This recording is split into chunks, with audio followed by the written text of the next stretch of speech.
کیا عرب دنیا نے فلسطین کا سودا کر لیا ہے یا پھر مکہ معاہدے نے واشنگٹن اور تل ابیب کے ایوانوں میں زلزلہ برپا کر دیا ہے؟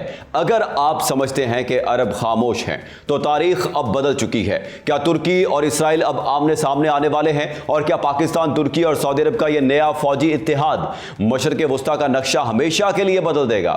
ناظرین، اگر آج مشرق وسطیٰ کی سرزمین دیکھ کر آپ کے ذہن میں یہ سوال آتا ہے کہ عرب حکمران خاموش کیوں ہیں، تو یاد رکھیے، تاریخ میں کوئی واقعہ اچانک نہیں ہوتا۔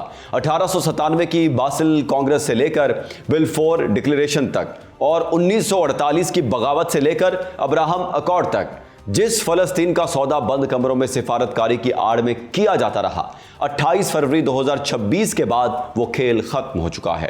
امریکی فوجی اڈوں کی موجودگی، اسرائیل کا تکبر اور ایران کے خلاف اسرائیل کا مشترکہ حملہ، ان سب محرکات نے مسلم دنیا کو ایک ایسے موڑ پر لا کھڑا کیا ہے جہاں اب خاموشی کا مطلب خودکشی ہے۔ 7 اگست 2026 کو مکہ مکرمہ کی مقدس سرزمین پر پاکستان، ترکی اور سعودی عرب نے ایک ایسا تاریخی دفاعی معاہدہ کیا ہے جس نے نیٹو کی نیندیں اڑا دی ہیں۔ کیا مصر نے اس اتحاد کی مخالفت کی؟ کیا ایران اس مشترکہ دفاع کا حصہ بننے جا رہا ہے؟ اور فیلڈ مارشل سید عاصم منیر کے حالیہ دورہ تہران میں کیا پلان بنایا گیا ہے؟ کیا مشرق وسطیٰ میں جو کچھ اب ہو رہا ہے اس کی بنیاد تقریباً 100 سال پہلے رکھی گئی تھی؟ عرب ممالک اور اسرائیل کے عرب اسرائیل تعلقات کی تاریخ کیا ہے اور آج یہ تعلقات کس مقام پر کھڑے ہیں؟ مکہ معاہدے کے بعد مستقبل کیا ہوگا؟ اس ولاگ میں ہم ان تمام سوالات کا جائزہ لیں گے۔ آپ دیکھ رہے ہیں 92 نیوز ولاگز اور میں ہوں محمد اسحاق۔ ناظرین، یہ کہانی 19ویں صدی کے اختتام سے شروع ہوتی ہے۔ 1897 میں سوئٹزرلینڈ کے شہر باسل میں تھیوڈور ہرزل نے دنیا بھر سے صہیونی نمائندوں کو اکٹھا کیا۔ انہیں جدید صہیونیت کا بانی کہا جاتا ہے۔ پہلی صہیونی کانگریس میں فلسطین میں یہودیوں کے لیے قومی وطن کے قیام کا منصوبہ پیش کیا گیا۔ پھر 2 نومبر 1917 کو برطانوی وزیر خارجہ آرتھر بلفور نے لارڈ روتھسچائلڈز کے نام سے خط لکھا جسے تاریخ میں بلفور اعلامیہ کہا جاتا ہے۔ برطانیہ نے فلسطین میں یہودی قومی وطن کے قیام کی حمایت کا اعلان کیا۔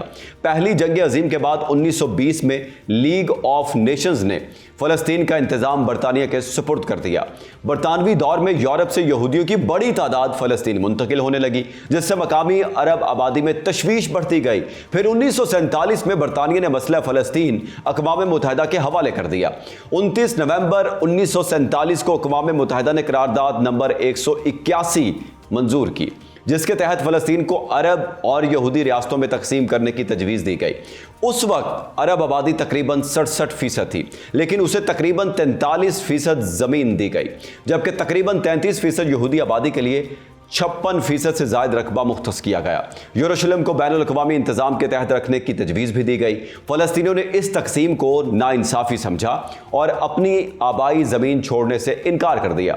پھر 14 مئی 1948 کو برطانوی مینڈیٹ ختم ہوتے ہی اسرائیل کے قیام کا اعلان کر دیا گیا اور فلسطینی تاریخ کا المیہ یعنی النکبہ شروع ہوا۔ 7 لاکھ سے زائد فلسطینی بے گھر ہوئے اور سینکڑوں فلسطینی دیہات تباہ کر دیے گئے۔ اس کے بعد 1948 میں پہلی عرب اسرائیل جنگ شروع ہوئی، جو عرب اسرائیل تعلقات کا پہلا بڑا عسکری تصادم تھا۔ عرب ممالک اسرائیل کے قیام کو قبول نہیں کر سکے، مگر باہمی اتحاد اور جدید ہتھیاروں کی کمی کے باعث انہیں شکست ہوئی اور اسرائیل نے فلسطین کے تقریباً 78% علاقے پر قبضہ کر لیا۔ پھر 1956 میں نہر سوئس کا بحران آیا۔ جمال عبد الناصر نے سوئس کینال کو قومی ملکیت میں لے لیا، جس کے بعد برطانیہ، فرانس اور اسرائیل نے مصر پر حملہ کر دیا۔ ناصر کی مقبولیت مزید بڑھی، جبکہ اسرائیل کو خلیج عقبہ تک رسائی حاصل ہو گئی۔ 1967 کی 6 روزہ جنگ میں اسرائیل نے مصر، شام اور اردن کے خلاف پیشگی حملہ کیا اور جزیرہ نما سینا، غزہ، مغربی کنارے، مشرقی یروشلم اور گولان کی پہاڑیوں پر قبضہ کر لیا۔ اس کے بعد 1973 کی یوم کپور جنگ ہوئی۔ مصر اور شام نے ابتدائی برتری حاصل کی، لیکن امریکی فوجی امداد اور جدید ہتھیاروں نے جنگ کا رخ بدل دیا۔ یہ جنگ عرب اسرائیل تعلقات میں ایک اہم موڑ ثابت ہوئی۔ اس کے بعد 1977 میں مصری صدر انور سادات نے اسرائیلی پارلیمنٹ کا دورہ کیا اور 1978 میں کیمپ ڈیوڈ معاہدہ طے پا گیا۔ اگلے برس مصر نے اسرائیل کو تسلیم کر لیا اور اس کے بدلے جزیرہ نما سینا واپس حاصل کر لیا۔ اس فیصلے میں مصر کو عرب دنیا میں شدید مخالفت کا سامنا کرنا پڑا اور اسے کچھ عرصے کے لیے عرب لیگ سے خارج بھی کر دیا گیا۔